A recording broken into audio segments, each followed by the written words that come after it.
Welcome to the Jill on Money podcast. It is Friday, September 17th.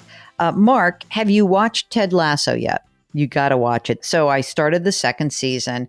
And the reason why I'm telling you this is that they got me early in this episode with a punchline about how bad the Jets are. Okay.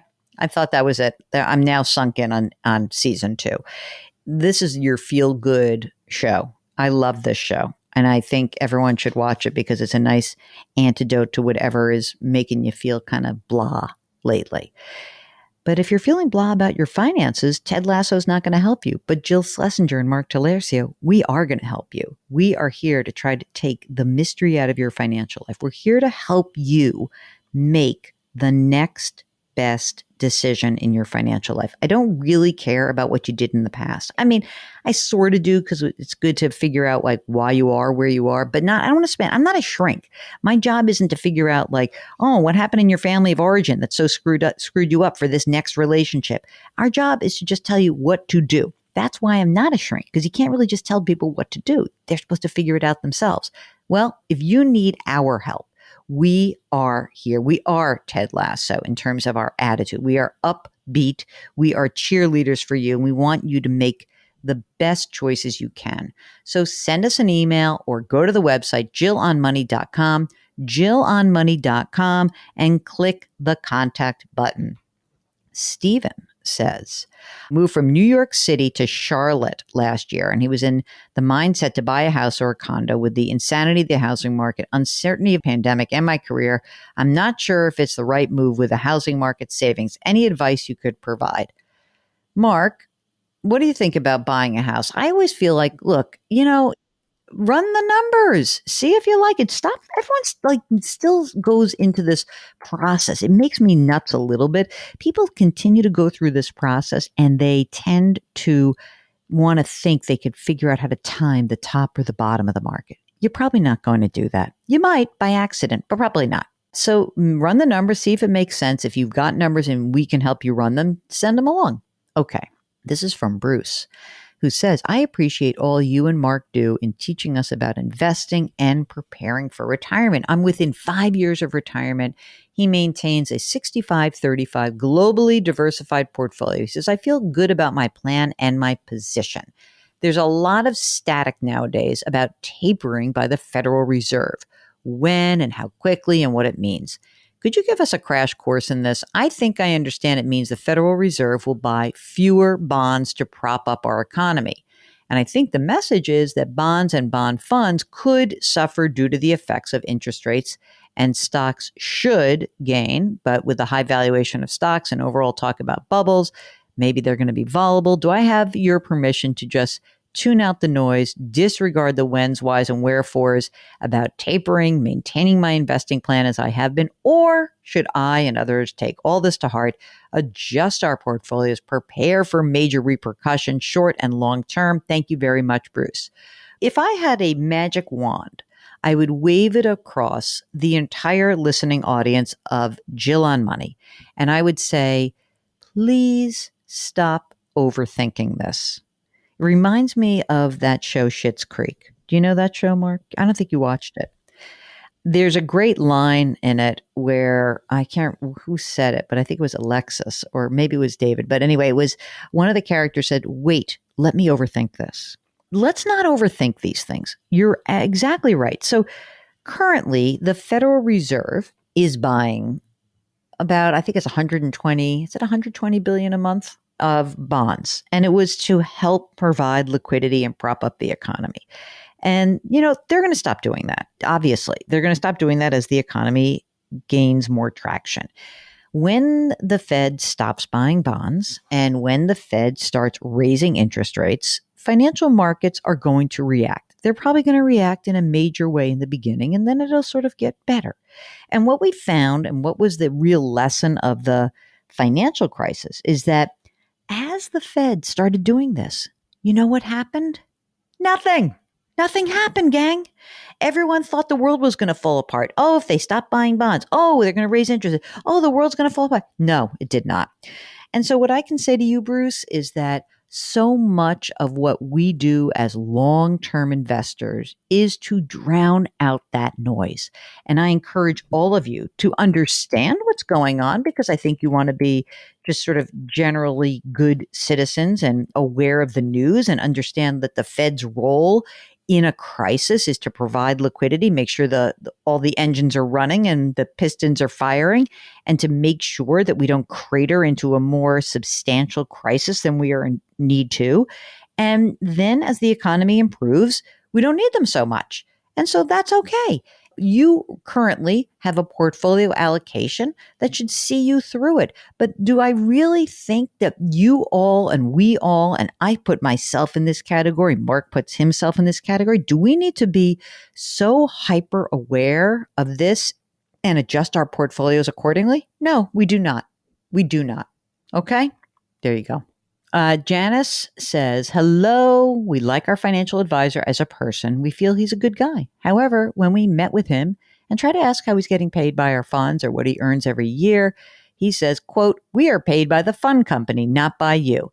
I'm wondering if we can get an idea as to what normal management and administrative fees are. When I go to our accounts site under fees and expenses, I see 0.22% management fee. 0.05% administrative fee, deferred load 1%, expense ratio 1.33%. So they have $120,000 in American funds, Class C, which is my least favorite class, which is a deferred load, meaning that when you sell these shares, you get whacked. Okay? Now, here's the thing, Janice, it's not that this is the most onerous fee structure. It is that he is being not entirely honest with you. Any fee that is paid from the company itself is coming out of your pocket. So yeah, you're paying 1.3% to be in this fund. It's not the worst fund in the world, but what I don't like is that he's giving you some jive talk. It really is, it annoys me, you know? Now, Mark, since they have back-end loaded funds, Class C shares, the question is, what should they do? Because if they were to sell it, then what happens is you get whacked on the way out. And it's a balance fund, by the way. So it's not like, it doesn't really mean that, you're not in an aggressive fund. It's fine.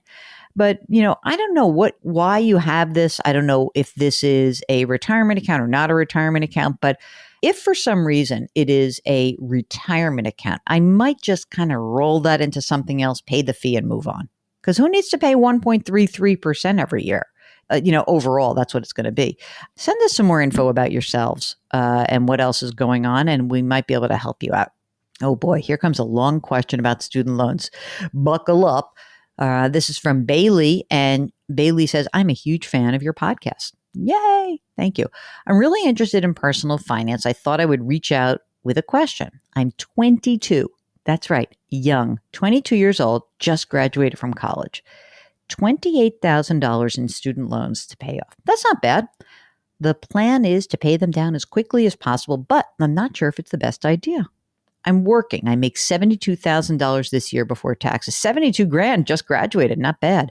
I moved home for the time being. I barely have any expenses except for a lease payment and car insurance. It adds up to $600 a month. Initial plan was to throw about half of my salary at the loans in order to get rid of them in a year, and then I wouldn't be paying much interest. Although I've heard arguments that say to not do this necessarily and put more towards your loan to get rid of your debt, but I also want to be aggressive with my investments because I got little to no expenses. So right now, I contribute 6% to my employee 401k. It's $300 a month. And also put $500 a month to my personal Roth IRA to max it out. And then I contribute $600 a month to a Vanguard brokerage account. Lastly, $400 a month to savings for expenses like a wedding or a down payment on my home. Okay, is it a bad plan, a good plan? How should I change it? And start saving for grad school, which seems daunting considering the high costs. Thanks for taking the time. First of all, forget about grad school. Why are we going to grad school? You're making 70 grand a year. What are you doing? I want to know what the grad school's for. Mark, do you want to pay off the loan? Do you want to put more money in retirement? What's your take on this? Yeah, that's exactly what I was thinking. So Mark says, and I agree, 6% to your employee 401k. Of course, if you had a Roth 401k, we'd like you to use that. But I would keep maxing out retirement, but the money you're putting into the brokerage account, use to pay down the loan. That's it. It's just throw it in there and it'll get done. You don't have to do it in 2 seconds. Okay. This is AC, who says, I've listened to your advice on investing rather than making additional payments on my mortgage. My question, would your opinion differ for someone in my situation? I plan on retiring early in 15 years, and I'll have a pension of $130,000 a year. I would love to have my house paid off by the time I retire.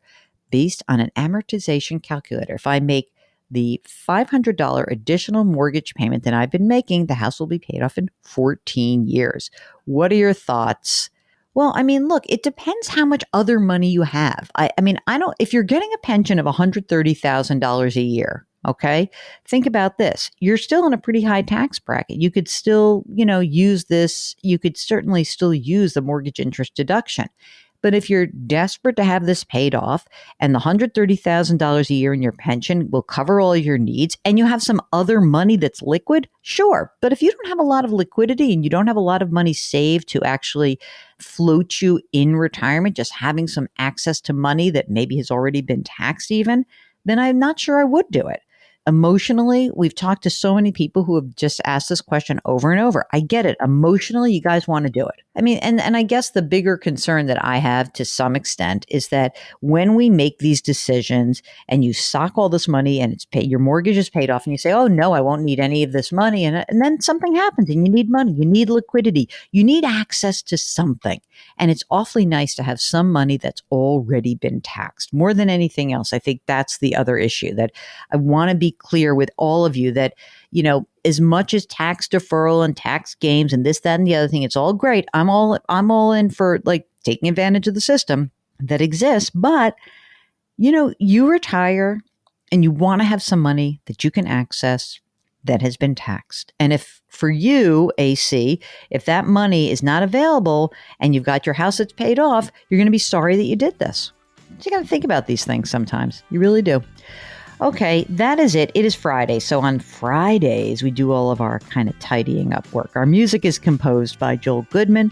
Mark Talercio is our executive producer extraordinaire. We are distributed by Cadence 13.